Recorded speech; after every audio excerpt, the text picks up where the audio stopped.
Yashi sente ze yalina ndowooza zaali za transport eyamuleeta paka mu loogi e Kasubi.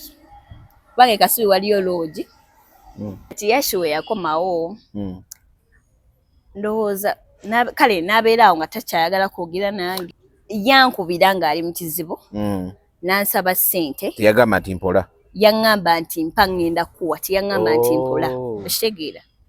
Neera okukuba kwewula setu tezo teyazimpa. N'amala ebbanga tayagala kwogera nange abeera awo kale yeebuzaabuza. Kati ne mukubira ne mugamba kale nga omanye otuka ekiseera n'ofiiringa insecure netandika omukubira ne mugamba nga nnyomba. Naye Yashi kiki buzibu ki? Olwo temuneegatta? Tetunaba kwegatta. Yashi n'aŋŋamba oli wa bebi. Ng'olwo oyombye? Nga nnyombye. Ng'omukwano gukuluma? Ng'omukwano gunnuma. Yashi n'aŋŋamba oli wa bebi. Ne mugamba ndi eno Nateete ewaffe. N'aŋŋamba Nateete, n'aŋŋamba nsobola okulabako. Ne mugamba bw'oba olina obudde. Okitegeera? N'aŋŋamba kale katukole program twagikola ku Sunday. Ne mugamba kaale kati tutuuka tugenda. Yashi sente ze yalina ndowooza zaali za transport eyamuleeta paka mu loogi e Kasubi. Kubanga e Kasubi waliyo loogi. Olwatuuka Yashi n'aŋŋamba. Loogi ya mmeka? Yali ya $3,000. Okay. Olwatuuka Yashi n'aŋŋamba talinaamu ssente. Loogi ani yagironda? Ye kennyini yagironda. Yashi abeerawo? Nze simanyi tantwalangako gy'abeera era yantwala mu loogi e Kasubi. Yagambira tugenda mu loogi? Yaŋŋamba tugenda mu loogi. Nze teyaŋŋamba lwaki teyampa nsonga lwaki tantwala wuwe. Naye nga agenda okuyita okujja mu loogi ng'omanyi kye mugenda okukola? Ng'era automatically kozi yali boyfriend wange. Nga twogera. Twali twogera ku ssimu. Okay, tuli ku The Truth Media. Go subscribe, follow. Lunaku lwennyini lw'olabirako luyinza okuba gy'oli lunaku ki naye nga tugamba it's a morning. Tuli wano ku Climax. Nagamba mbu Climax it's one stop entertainment center. Buli ky'oyagala weekiri. Ka coffee weekali, ka ice cream weekali, emigaati weegiri mirungi, osobola otuula ne wenjoyinga ka coffee ko weewali. Bw'ojjako wano wetutudde ka bbiya, ka soda, ka caayi, buli ky'oyagala okunywa, ka wine, oyagala bottle, wano biboomerawo. Bw'oddako sayidi eri ekikiri gye kikwatira, endongo n'esindogoma. Then pulu y'abantu abakulu, pulu y'abaana abato, waliwo water park, wali abaana bawuga we beesuba mu byesuubo, waliwo ne virtual reality games ez'abato n'ez'abakulu. Bwe kyoyagala ky'ogendamu. So Climax weeri oleeta oyagala kujja ogamba leero nnaalekawo abaana ate nnogenda mu nviiri abaana baleete babiri wano bazanyira olde genda osiba enviiri komawo bapiikingi egenda okitegedde. So we tuli awo tuli ku The Truth Media. Ndi n'omukyala yeeyita Mukene. Wallahi nze erinnya lyo sirimanyi nali kuti lya Mukene.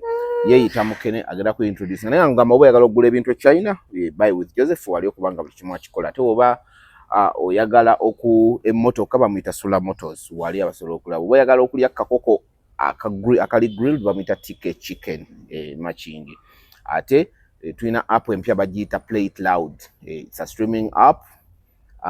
Eriko content wa bannayuganda Bad Black baamututte, baatutte Salvador, baatutte Comedy Store, baatutte Theatre Factory, buli content gw'oyagala. Mami Debbie yagenze okwo. So buli content gw'oyagala mu bulamu. So ate ya Mami Debbie yatandise ozanya bagiyita Vibes and Visas. Yes, Vibes and Visas. Yo mulimu abawala bangi nalabye gundi Ella nalabye abaana bangi abawala bangi Mami Debbie yennyini mwali. So get downloading app eyo yeyo logo yayo nga bw'ogirabaawo bagiyita Play It Loud. Yes, just download the app.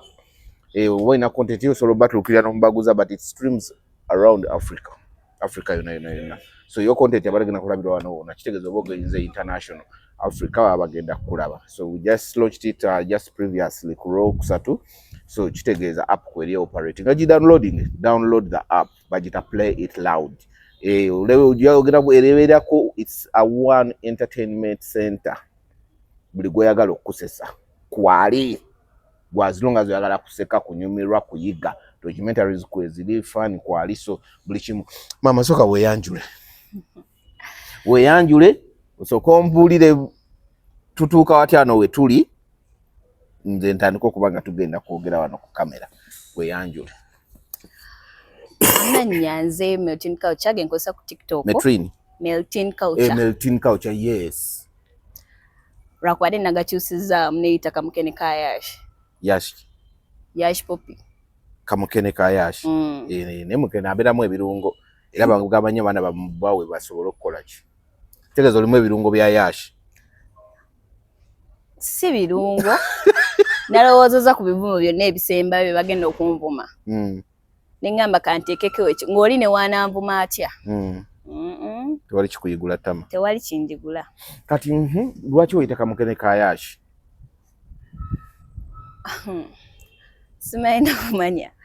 Naye ba tiktokers abo baserebu bamwabo. Toyogera ku bangi, yogera ku Yash sagala ogambe baba bajja kuveeba ku buzenze wali ondabyeko. Yash Poppy. Ne bana Yash Poppy ndowooza nze agenda kunkyawa bukyayi. Kati guli wakubiri ku interview. Ebyo ebizibu byakola bibi. Tutandika empola. Gwe ne Yash buzibu ki? Yash yankwana. Yankwanira ku waliwo akabeerako ba tiktokers abangi bakayita batya kabeera kasubi Power King yankwanira ku Power King okuba ebbaala ntera olwolumu no it's okay okuba ebbaala good Raila Friday Yash nankwa gye yansanga okunkwana ng'ebitala bikubyemu oyaka simanyi oba bitala bye byali binkubyemu oba gye mizeegye simanyi nga bwatyo wakozesa abaana abawala simanyi.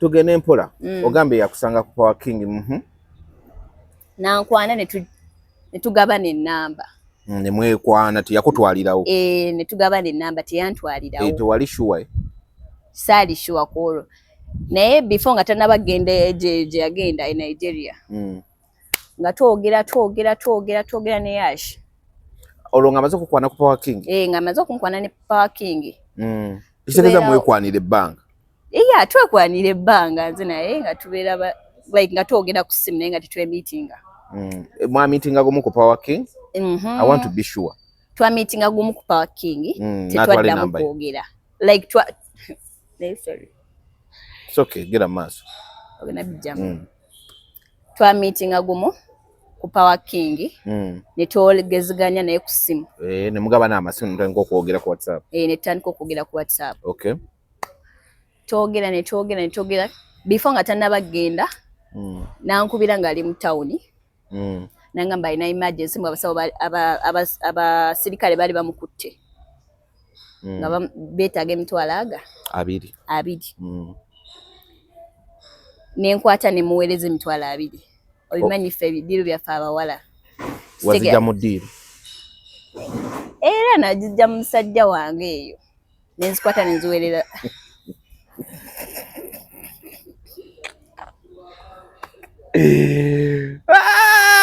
gera maaso oli mukubi waawe nze siri mukubi waawe naye era ninayo ebisajja byange ati ze zaawe oli shuwa z'abantu simanyi okola mulimu ki ndi planned girlfriend okay tugende maaso kati nemuweereza ssente emitwalo nangamba mbu agenda zinziriza kati awo yafunira biddiiru ebigenda eyowa e Nigeria gyamala emyezi 3 kwena emalayo emyezi 3 ena nte simanyi mwe mumanyi abali beekwana kati nga tunyumya twogera ng'amanyi abaagala n'omanyi ebyo ebisajja birimba kale oba batukozesa na bukozesa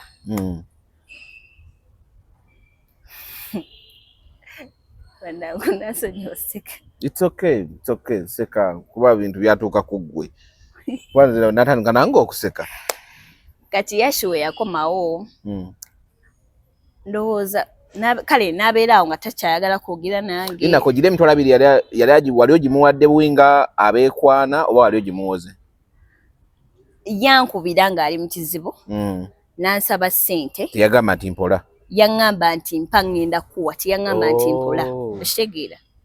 Neera okukuba kwewula setu. Leero tulaba yeewoze. Tezo teyazimpa. Awo yafunira biddiru n'agenda, ezo teyakola ki? Teyazikuddiza. Teyazimpa.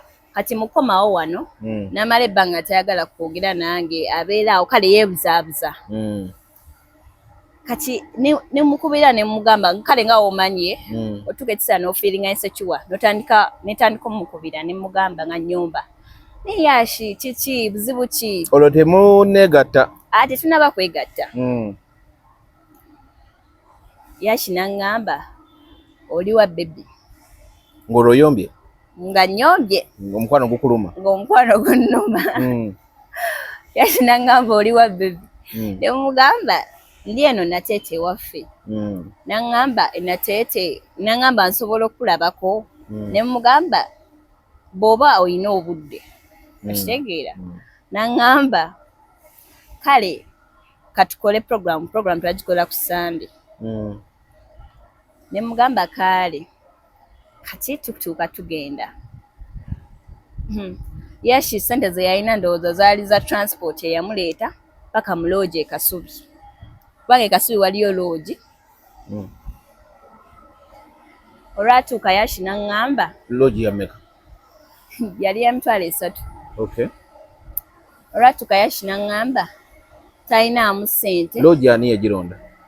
Ye kennyini yagironda. Yashi abeerawo? Nze simanyi tantwalangako gy'abeera, era yantwala mu loogi e Kasubi. Yagambira tugenda mu loogi? Yaŋŋamba tugenda mu loogi. Nze teyaŋŋamba lwaki, teyampa nsonga lwaki tantwala wuwe. Naye nga agenda okuyita okujja mu loogi ng'omanyi kye mugenda okukola. Ng'era automatically cause yali boyfriend wange. Nga twogera. Twali twogera ku ssimu. Naye nga okweraba kwali kwa viewers. Okwerabako kwali kwa viewers. View ey'okubiri kwe kuliibwa. Era nga womanyi simba serebye. Kati munnange nga tutuuka. Yashi nga ndaga $1 obw'ekikumi. Nga ŋŋamba bebi nga olaba ssente ze mbadde nazo ze transport andeese wano ssente ze Uganda. N'aŋŋamba naye oba otutetenkanya ssente za loogi. Abigamba otuuse? Nga ntuuse. Bw'oba otutetenkanya ssente za loogi cause wali loogi waliwo n'akafo kosa otuuliramu ng'olinda. N'aŋŋamba bebi bw'oba osozitetenkanya ssente netufuna loogi.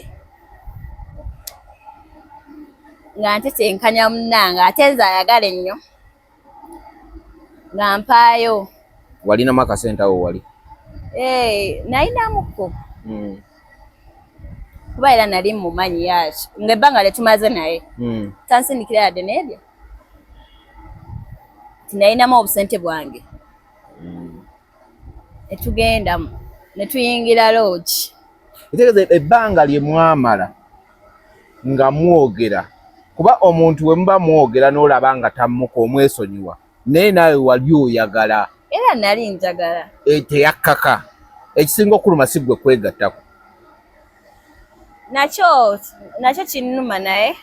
Ate oyagenda ng'oyagala. Ngenda kuleetera we kinnumira. Kale genda mu maaso wali. Nga tuyingira loogi. Yashi oyo. Impact oyo omusiyazi Yashi. Omuntu eyali akozeseza kutosobola muyita kigambo ekyo. Kiba kibi. Kati tokiinaako bukakafu kubanga yakulaga nti yakikola ku nze. Bw'aba akakasa nti sirina bukakafu nti yakinkolako era asobola okundoopa mu mateeka.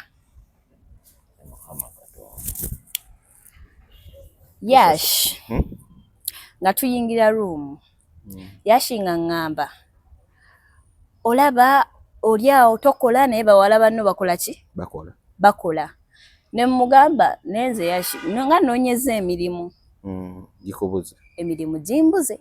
Ate olinamu akasenteko ke mwasasudde mu loogi. Anti kyekyo. Olina emirimu gy'okola.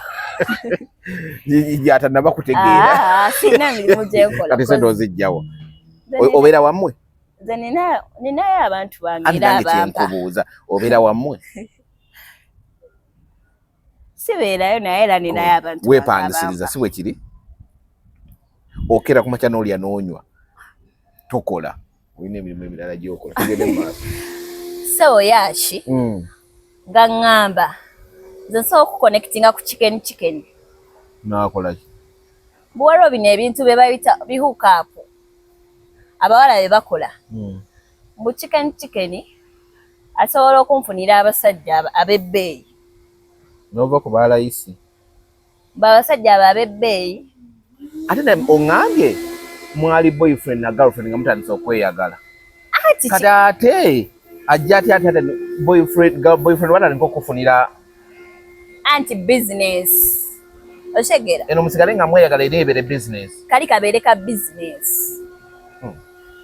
oshegera ekintu ekyo nangamba mbu chicken asobola okunconnectinga ku chicken bwera chicken anfunire nga abaki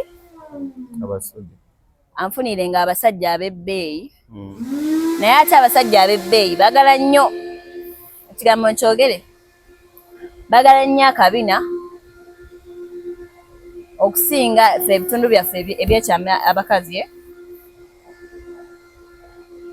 ne mugamba nze Yashi sisobola kuwaayo kabina kange nga nina susu era omusiyazi afune musiyazi munnezo sebe sikola ki sibisobola bw'aba hookup kyategeeza sigenda akola ki ntiddemu sigenda bisobola ntiddemu oyinza okuba omuvubuka yakwana nga afaanana Yashi n'olowooza nti Yashi Poppy Yasiini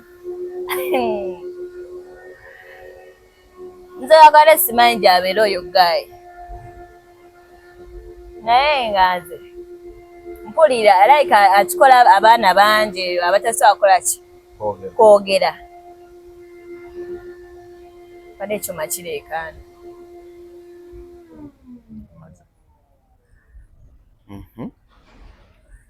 kati Yashi naŋŋamba mbu tusobola okukola mu practice ey'okundya mu bbina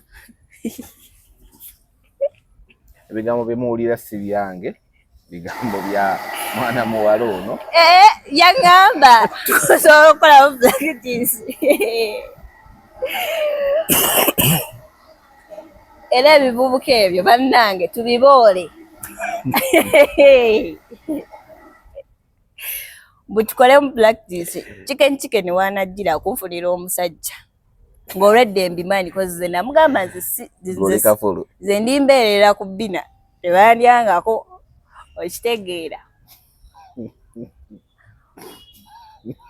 kati you are still a virgin nemugamba nze ebbina lyange ndi virgin nekugamba tewali buzibu tusobola okukola practice nokkiriza neŋŋaana naawe ate ogambe wamugamba tewali buzibu samugamba nti tewali buzibu namugamba weba birimu ebyokwerya ebbina sisobola kola ki sobola bisobola Yashi naŋŋamba ti tewali naŋŋamba mu tewali buzibu then ajja kunconnectinga ku chicken nga byakale nga nfunira abasajja but lisco ekitono ennyo basobola okumpala emitwalo 5 mbe ku basajja abalayisi kati gwe bolina bammeka nze nno nga siri malaaya no sigambye nti oli malaaya nembuuza wangambye olinayo ebisajja byo nenkubuuza bwe bakuwa mmeka bampeera ekisaanidde kibeezaawo obulamu 5 10 kati agala olinnyo ogende kuwa kwa 5 ngende ndowooza fuuka ebizinensi ye nga wasabiddeyo 2 oba 3 nga muteerako direct ne mugamba nedda sokola temuna kye mwakola kati tutuuka otutumya kondomu kozi yayita nesiga nga simwesibe bale twasooka ku musaayi Yashi yaŋŋamba nga womanyiira siinaamu ssente kondomu nno za mmeka za 2 yaŋŋamba nga womanyi siinaamu ssente kondomu nazo zigule nja kuweereza lumu munnange nenkwata era nengula ki nengula kondomu Naawe wali si kibi wali protectinga bulamu bwo. Nali era like era nkuma bulamu bwange naye era omusajja a real man bw'abeera ku TikTok bwe yasho tomanyi na kitiibwa kye bamuwa ku TikTok. Naye wali ogenda nyumirwa. Ngenda nyumirwa biki ebyo naawe. Ye yayita agenda nyumirwa ni yasaba munno okumulaba. Okay, genda maaso. Sebo waliwo paati gye sitaagala kunyumya. Naye nga mpulira nteekeddwa oginyumya. Eyaki? Eyoyo ey'okunsiyaga. Ate ogambye mwabigaana. Twabigaana ebya chicken. Naye ndowooza ye n'asalawo anjigirize mu magezi. Yash n'asalawo anjigirize mu magezi. Olwo muyingidde ruumu ogambye gwe oguza obupiira. So mukulu leka ne tutandika ensonga zaffe. Tutandika. Tuba tuli wakati. Mukulu simanyi gye yajja bamwita batya? Baby oil. Mukene tugenda kale kuwayiriza musajja. Kugambye transport yamubula. Seneza kondom ne zibula. Ajja ne baby oil. Andi mumala munaaba mba mulina okwesiiga. Nga twesiiga ki? Nga mumala munaaba tomala mubinaabira. Era mugirayo mu nsonga ziri. Towayiriza omusajja. Nedda bwe mba muwayiriza tulina amateeka. Okitegeera? Andoope. Agenda andoope bansibe. Okitegeera? Ng'ajjayo ka oyiro. Ng'ate mugamba ate oyiro waaki. Nga ngamba maama nze siwulira ki? Mazzi. Bino binswaza naye simanyi na kumanya. Nga gagwe. Nze. Nga mugamba. Erinnya lyo gwe Nabukalo. Osanga ku ye munnange. Nga mugamba. Naye ate nga nze mpulira ndi fine kintu kibadde kigenda bulungi. Nga ngamba ng'akwata jjuka yangambeko ziri ensonga ze eza kabina ne nkola ki? N'ogaana. Ne ŋŋaana. Mugamba kati ate mukozesa kondomu weraga muteeka ku kondomu? Era ku kondomu. Okay. Ne mugamba lwaki tokola ki? Tomuleka. N'aŋŋamba kankole ki? Kankozese oyiro. Ng'owaayi ne ŋŋamba owaayi kirabika ye bikola ki? Bimunyumirawo ebito. Ng'alyoka yeesaba omu oyiro. Ng'amala ng'akwata ng'asooka nga atereeza mu kinnya kiri ekyaffe susu. Ng'abeera omu. Kati ng'abeera ng'awabye bw'ati. Ayagala otikayo bwe bati. Nga ŋŋaana. Nga mugamba nedda ssebo. Ngamba leka naawe ng'awaba. Okitegeera nga mugamba nedda ssebo wakola ki? Ssebo avuga. Oba obula. So omukulu Yash Poppy ng'akwata ng'akola ki? Ng'azzaayo eri. Ng'agira. Ng'abeera nga we bati nga w'omanyi ndowooza yali amanyi atuuse w'amalirayo. Ng'akwata we bati. Ng'abayingizaayo lumu we bati. Ng'akuba enduulu. Ng'omugamba ssebo avuga. Ng'akuba enduulu nga ndeekaana. Nga mugamba ssebo ekyo kyonkoze nedda tokiddangamu nga nnyomba ng'akola biki? Ekisinga okunsanyusa susu teyamumazisa wabula yamala teeka eno ng'ateeka mu kabina bw'ati. Ng'amala nagambirawo ono musiyazi.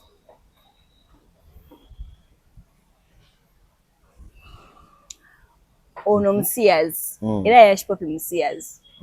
Tokimuteekako. Musiyazi naawe.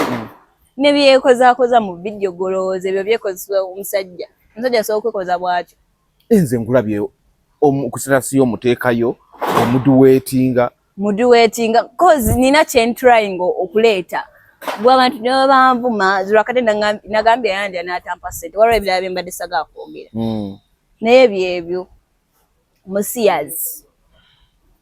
Era omuwala ali eyo yenna wakwana manya akwagalako kabina.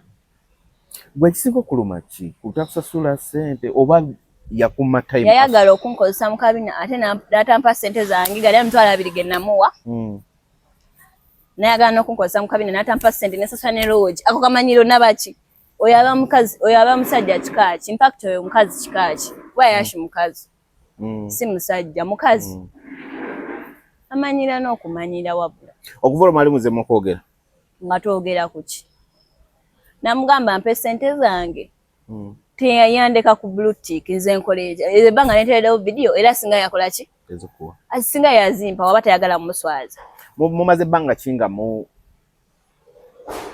okuva mu ave kasubi okuva etave kasubi almost kati ziri mu wiki 2 ekitegeeza bya juzi wa ya juzi ati anoonya sente ajazikuwa anoonya sente azinoonyeza mpaka ddi nga tadda mu message zange mukubireko ate mugambe ki ati obubanja sente zo kati beda kankubuza olina abazadde miramba ina kati bo balaba bino buli omu abonaabona lulwe okitegeera buli omu kati abonaabona lulwe mbonaabona lwange baaliyo ng'abinkola tebaaliyo yaki talina bazadde bo bazadde be bawulira bakyanga akola bino abaana abawala ate bakimanyi ate agakazi ga TikTok ogalaba gayiwa nnyo embeere nga gavuma abawala naffe tuli bato tujja mu myaka gyammwe okitegeera temutuyiwirako nnyo mbeere nina emyaka 21 olabika ogyongeza namu nina 21 olina 21 obadde oteeka kubanga oli ku ssomero tewali ssente kyova ngabe buli omu abonaabona lulwe wakoma mu klasi nakoma mu senior 6 wagimalako sente zikwongera nezibula era nezibula n'osalawo kati ongambe wakoma mu senior 6 wagituula ddi lwaki ombuuza ebisomero bya no nkubuuzabuuza wagituula ddi gundi ntombuuza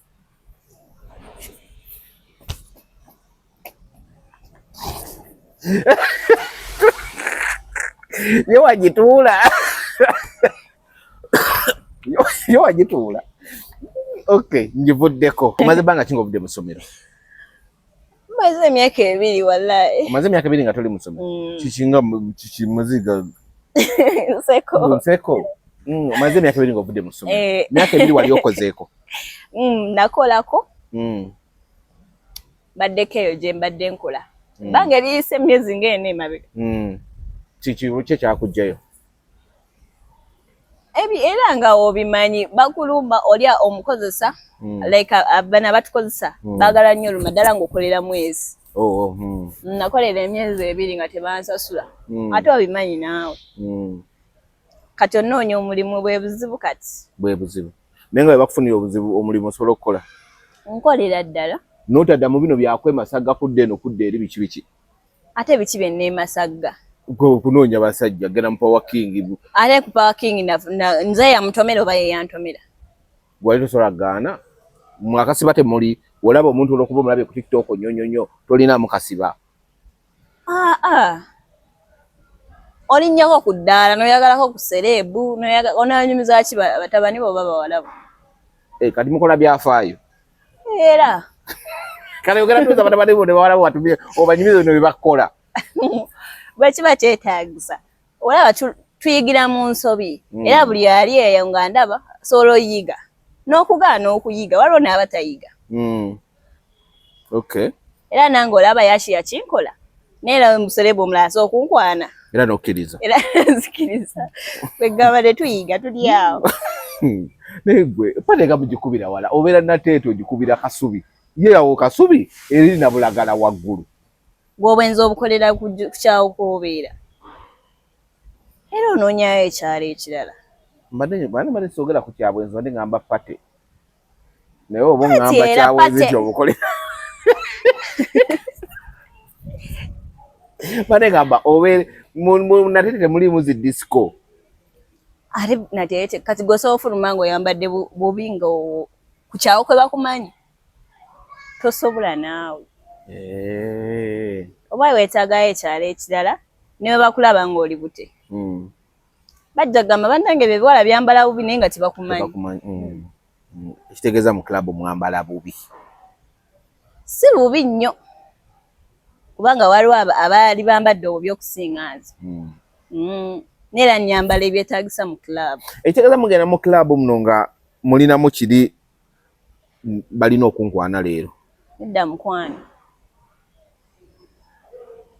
just abasajja batulabira eyo kati nga wenzize wano sibalina kigendererwa kyakunkwana naye omusajja sookundaba nankwana era nokkiriza ndi wa ddembe lyange okukkiriza n'okugaana nga lwaki sikkiriza bw'aba nga yajja ekika kyange mu bwavu. ekibagana okugaana ogamba oba yinza ogaana omusajja nga yagenda okunzijayo kati noyo yashi damage ate nno yeeraga oyinza olowooza sente z'alina kyalo. Kati temalinyala okubuuza obuzibu obulina na Yash omuyimbi we ekimukuvumya kyekyaki? Beebamu era si beebamu Yash beebamu anti olaba nze obuzibu bwe nina nammwe bw'oba okutte ng'obuzibu obulina nange abandiko oba obaagazaaki? Anti beebamu mu kifo ky'okuta music bali mu bisiyaga. Nagende ku kigambo ky'ebintu ebyo. Batubulya akayimba akapya ke balina. Oyo omuwala akwana mukwano gwange. Bajja kutuuza mu bigambo. Bw'oba kale nina obujulizi mukwano gwange waali essimu kwe beekwanira weeri bankwati bantwali. Mukwano gwe ajja kuyiwayo kuba yagamba jja mu bintu byo. Gwe tofaayo. Oyo omuwala musiyazi. Nedda. Mufo ky'okubanja kuba ogambye mpulira akayimba ke balina banja music ebisigadde bireke. Ayi. Babanja music ebisigadde bireke. Kati nze nkubira omulanga abasiyazi abalinamu ku ssente bakwane kwa kaakaana. Bakajja mu eyo embeera. Mukwano toze kunoonyeza wano gundi mirimu gundi buyambi. Yali abonaabona. Era abonaabona obuseezi obutali mu ssente bukuyambye eki. Era kano we kaba kagenda kutuukako simanya gwe Yash Fopi n'oyo omuyimbi we yani? Simumanyi. Tomumanyi linnya? Muve mu eyo embeera mutandika okukola ebisiyaga ebirimu ssente. Kati Yash Fopi wajja n'akusasula ebigambo by'oyogera obisangulawo? Ate ebiki byensangulawo teyabikola? Ne waba akusasudde era? Yabikola era newe lubadde noddamu n'ompita yabikola. Bwe muva e Kasubi nga mugenda yakuwayo transport? Yadde n'ebibiri. Ate nga yandikuwadde $1 n'ogenda ovungisa? Yangamba wagenda ku Forex Bureau ajja kunsindikira. Wali tosobola $1. Yakulabanga obwongo bunafu tebukwata $1. Yakulabanga obwongo bunafu tebusobola kukwata $1. Yena 10 nga mmeka? Yayinanga busatu oba 10. Nga busatu. Naye n'olulabika bwalina feke just buno obutategeera. Like bwalina feke nga kwakolera emirimu gyo ez'okufera. Mu bunjogere nyangu bakufera susu. Ne ssente. Kati mu bana sasula loogi. Omubaja ssente mmeka? Kale ayinza okumpayo nga $5,000. Ng'omubanja ng'ogasseko ne gali 2. Ng'ogasseko ne gali 2. Obudde bwange.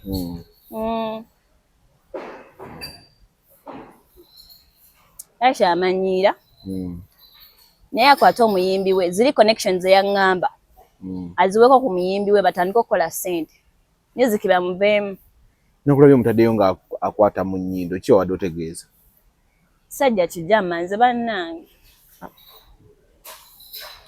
Omuntu gwe wali oweegaseeko ne gumanyi badde naye tomuvuma bigambo bitukubanga ebyo byonna wabiraba naye n'okkiriza. Ate naawe okkiriza mu kusooka yali omanye mufuuse boyfriend na girlfriend gwe wali mulaavu. Kyannimba kyanfeera naawe. Ne mwekisinga. Ku video gye wataddeyo ng'akwata mu nnyindo n'amala binswaza n'okunswaza. Ati gw'oteekayo byaki ebikuswaza? Ngamba nti twekisinga binswaza.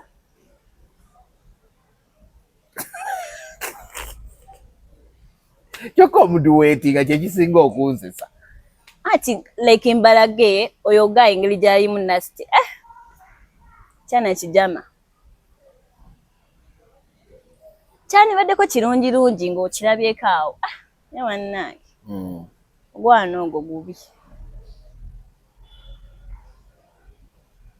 Kyotegeeza nti gubi. Bwe tugulaba agamwa. Naye nga Yashpopi bambi yeetereeze alekerawo okulya abaana b'abendi abato obubina. Omuntu omusanze ali vagini omuddako omuleeguula akabina. Yeetereeze kale bakole bafuke bize bakole music. Shegeera. Beefuleko bize. Naye beerimbika mu kuyimba naye ng'eno bakola kalimu kalala. N'akalimu ke bakola balayisi tebabawa ssente.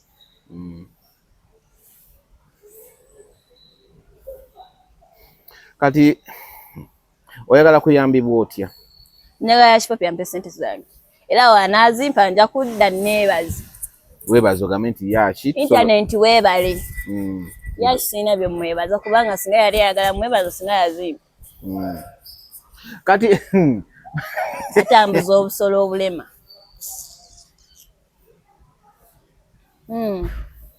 Kiwulidde. Kikyotegeeza kale. Bulema akasolo. Keegoma mbwe kati. Afokota bufukusi. Mubadde balabi balungi. Emboozi tugenda gikomya wano. Olw'embeera y'obudde enkuba ejja. Tetusobodde kugibalayo tetwagala nkuba etusange wano. Mwebale nnyo.